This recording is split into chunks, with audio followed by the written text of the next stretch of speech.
The T110E5 is an American Tier 10 heavy tank. It's a beautiful, stately vehicle with an interesting history. You probably either love it or just find it bewildering. One way or another, it won't leave you cold. It wasn't always like this, however.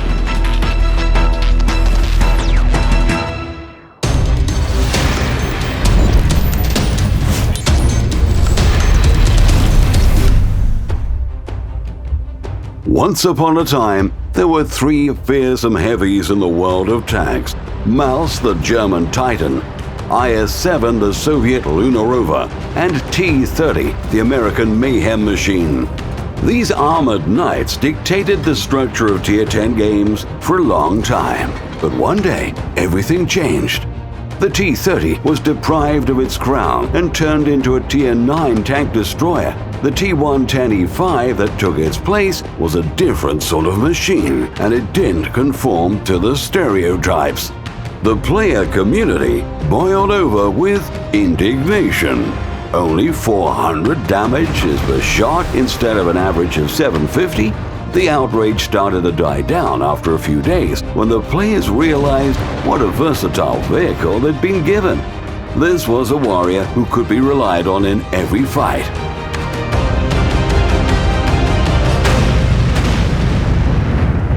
These are the top-tier heavy tanks of the original nations in the game. The fast AMX-50B from France, the giant German Maus, and the beautiful Soviet IS-7. They are preparing for a mission with the codename The Expendables. The leader will be the American T110E5. The main objective: infiltrate the enemy base and destroy their leader. The secondary objective: conduct reconnaissance and sweep the area clear. The tanks roll into position. The designers of the T110E5 wanted it to be able to pass through tunnels, so they made it very compact. It's the smallest Tier 10 heavy tank. Even Patton, the medium tank, is larger. And it's not just the size. The T110E5 is also quite light. This gives the small American commando a nice top speed of 37 kilometers an hour and excellent maneuverability. The tank can get to important tactical positions quickly, and it's hard to hit because of its low silhouette. The French heavy is faster, but several shells have already punched through its cardboard armor. The T110E5 is not afraid of being outmaneuvered. Both the turret and the hull turn quickly and punish reckless opponents for their mistakes. The French Huntsman is almost to the first fortification, and the T110E5 and IS-7 are catching up. The German Mountain is trundling along behind them.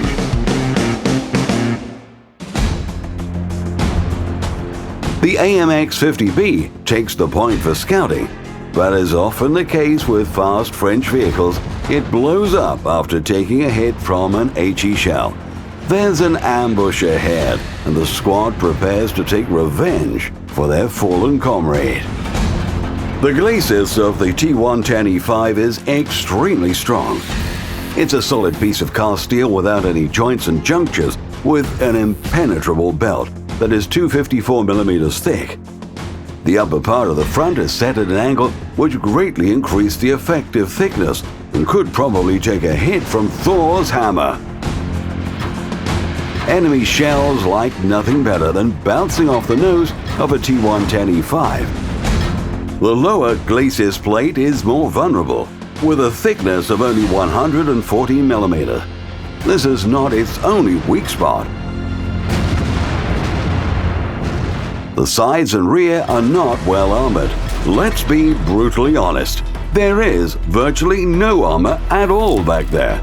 Enemy shells can easily reach the ammo rack, and they blow it up all too often.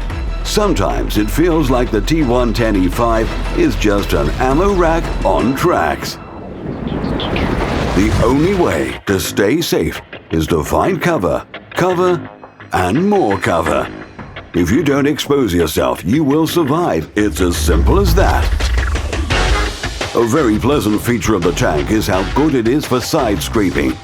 You just need to remember that the hull behind the tracks has a tricky shape. The T110E5 needs to roll out of cover at the correct angle and expose its side to the enemy. There's the shot. The shell passes through the track and loses some of its penetrating power. Then it hits the main armor, set at an angle. There aren't many guns which can penetrate the T110E5 from this kind of angle. For example, the Object 263 and IS-7 with their 130mm guns can't do it at all, no matter how hard they try.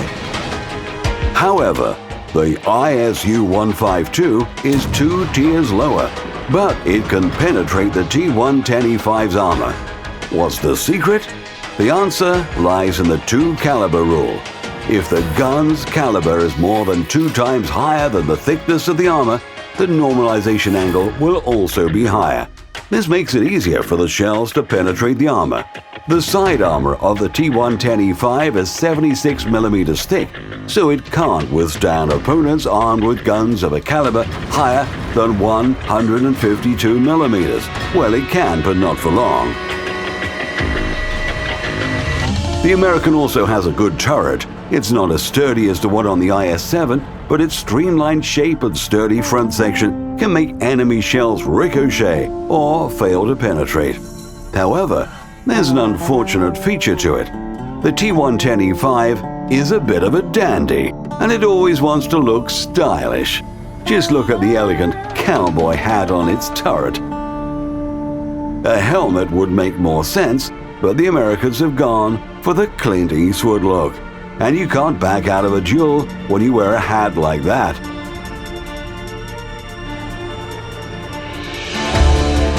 The tanks roll into position. Tension is mounting.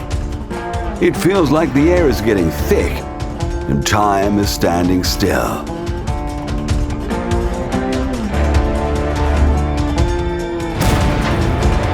The T110E5 gets lucky this time, but the commander's hat should be looked after like something precious. A good way to do this is making the hull dance. The American moves the hull masterfully while traversing the turret back and forth. Dazzled by these brilliant moves, the opponents waste a lot of time and shells before finally taking careful aim.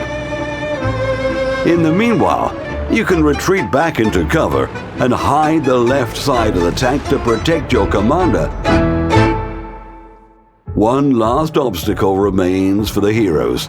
The T110E5 and IS-7 dash forward. The mouse does its best to dash as well, but only manages a slow walk. After just a few meters, they come under heavy artillery bombardment. The American dashes forward, keeping its speed up, while the IS-7 lags behind. Moments later, it's blown up by an accurate shot from the enemy artillery.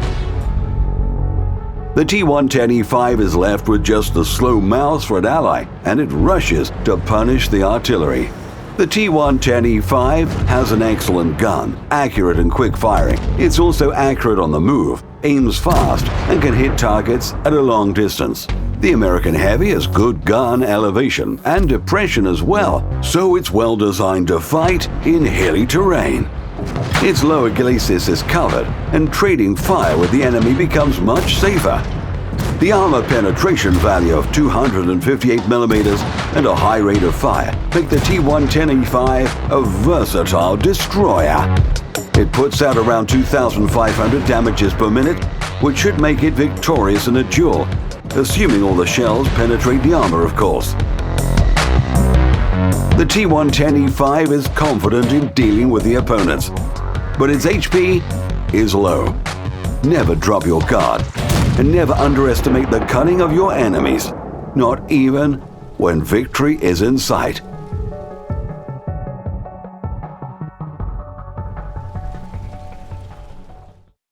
The T110E5 is a balanced, versatile warrior, capable of taking on any opponent. It is ready for the final battle to the death. But that's a story for another day.